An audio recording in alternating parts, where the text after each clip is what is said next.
प्रशांत किशोर और TDP chief Chandrababu Naidu की मुलाकात ने आंध्र प्रदेश की सियासी टेम्परेचर जो है वो बढ़ाया हुआ है।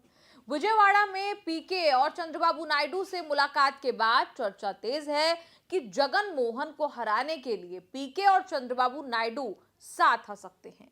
इसी के साथ ये चर्चा भी है कि कहीं चंद्रबाबू नायडू और कांग्रेस के बीच दोबारा अलायंस का माहौल तो नहीं बन रहा है। इस थ्योरी को पुश तब और मिला जब बेंगलुरु एयरपोर्ट पर चंद्रबाबू नायडू की मुलाकात कांग्रेस के क्राइसिस मैनेजर और कर्नाटक के deputy CM DK Shivakumar से हो गई। स्टाफ और सिक्योरिटी स्टाफ के साथ डीके और नायडू ने मुस्कुराते हुए फोटो तो खिंचवा लिया, लेकिन फिर डीके हाथ पकड़कर चंद्रबाबू को साइड ले गए और फिर होने लगी कानाफूसी। एयरपोर्ट पर ऐसी छोटी मुलाकात में अलायंस पक्के नहीं होते, लेकिन माहौल जरूर बन जाता है। डीके कांग्रेस हाईकमान के करीबी है। आंध्र प्रदेश के सबसे पड़ोसी राज्य तेलंगाना चुनाव में डीके ने जमकर कांग्रेस को जिताने का काम किया था। तेलंगाना के पूर्व सीएम रेवंत रेड्डी भी कांग्रेस में आने से पहले चंद्रबाबू नायडू के बेहद करीबी नेता माने जाते थे। 27 दिसंबर को चुनावी तैयारी पर राहुल गांधी खड़गे से मिलने आंध्र प्रदेश कांग्रेस के नेता दिल्ली में थे। बात हुई कि तेलंगाना के बाद कैसे आंध्र प्रदेश भी जीत सकते हैं। राहुल गांधी आंध्र प्रदेश में भारत जोड़ो यात्रा लेकर भी गए थे।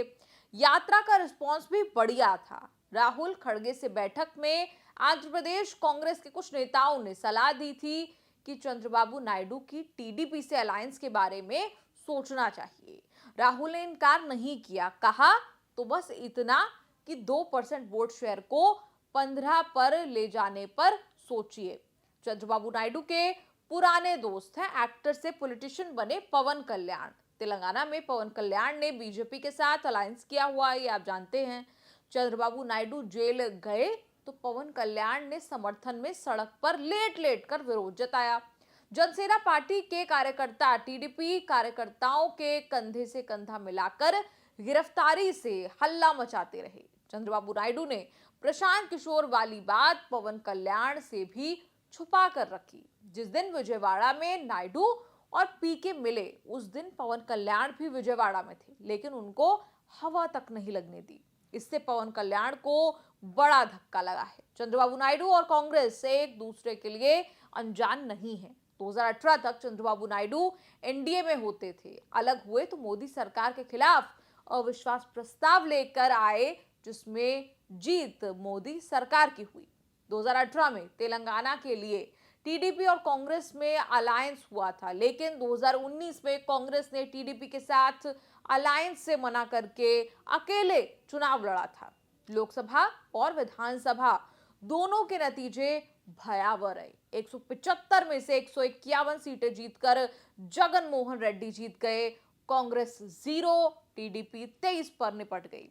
जगन मोहन को हराने के लिए कांग्रेस चंद्रबाबू को एक दूसरे की जरूरत महसूस हो सकती है।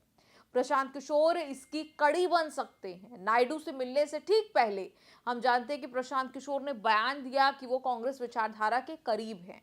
इसी के बाद वो नायडू से मिले और कांग्रेस टीडीपी अलायंस की अटकलें जो है वो जोर पकड़ने लगी। प्रशांत किशोर ने कंफर्म किया है कि वो चंद्रबाबू नायडू से मिले, लेकिन शिष्टाचार के नाते।